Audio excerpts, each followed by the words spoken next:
Law of equipartition of energy.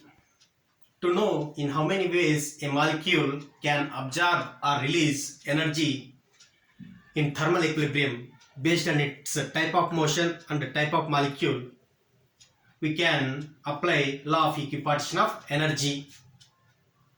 What is the use of law of equipartition of energy?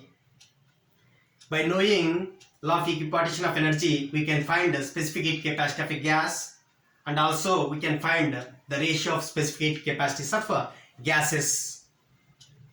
What is the definition of law of equipartition of energy? In thermal equilibrium, the total energy is equally distributed in all possible modes, with each mode having an average energy equal to half kT, where K is Boltzmann constant and T is absolute temperature. Let us see how the energy absorbed depends on type of molecule and type of motion. First, let us take type of motion. Mainly, there are three types of motion: translatory motion, rotational motion, and vibrational motion. If I take types of molecules, there are different types of molecules: monatomic molecule, argon, diatomic molecule, which is rigid, like oxygen, and third one, diatomic non-rigid molecule, like carbon monoxide, and polyatomic molecule, maybe CO2 or what is polyatomic molecule? The molecule which has three or more atoms.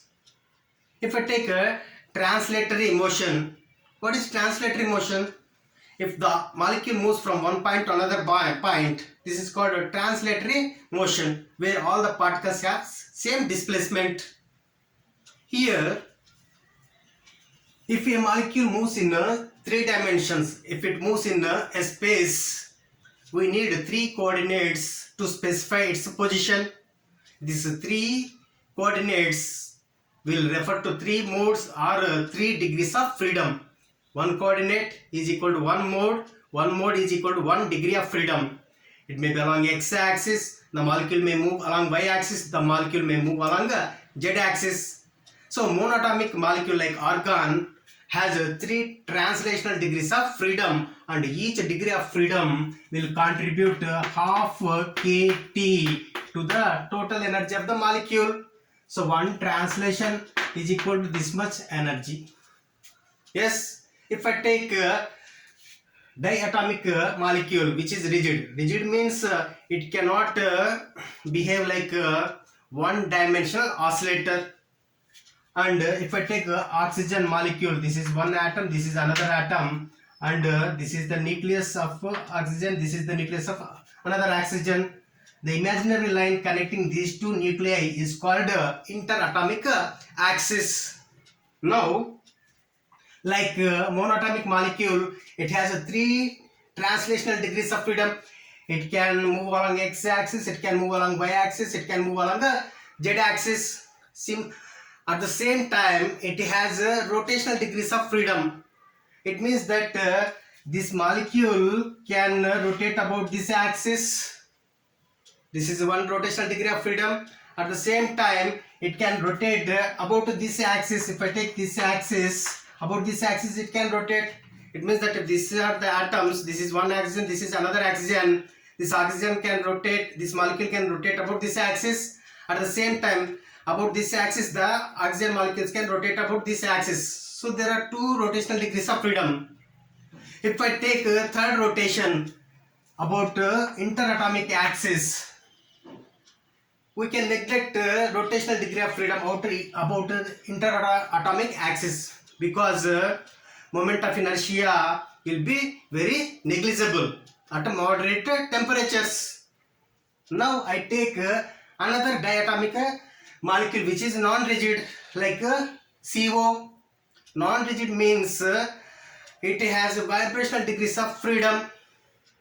So if I take carbon monoxide, similar to monatomic and diatomic, it can have 3 translational degrees of freedom, and it has 2 rotational degrees of freedom. At the same time, it can vibrate along the interatomic axis.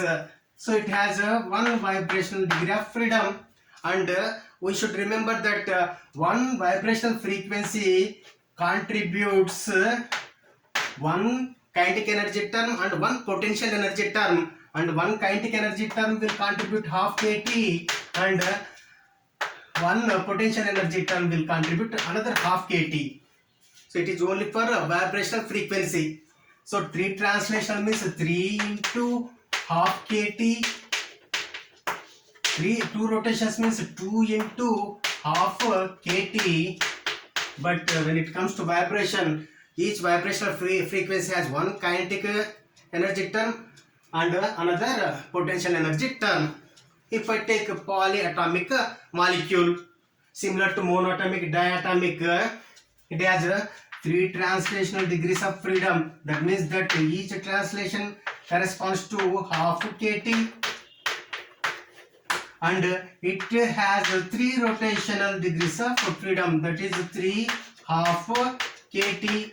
Because it is 3 polyatomic, it can rotate up about 3 axes. So here for this we have 3 translational degrees and 2 rotational degrees. Here we have 3 translational degrees, 3 rotational degrees. At the same time, it can have f degrees of vibrational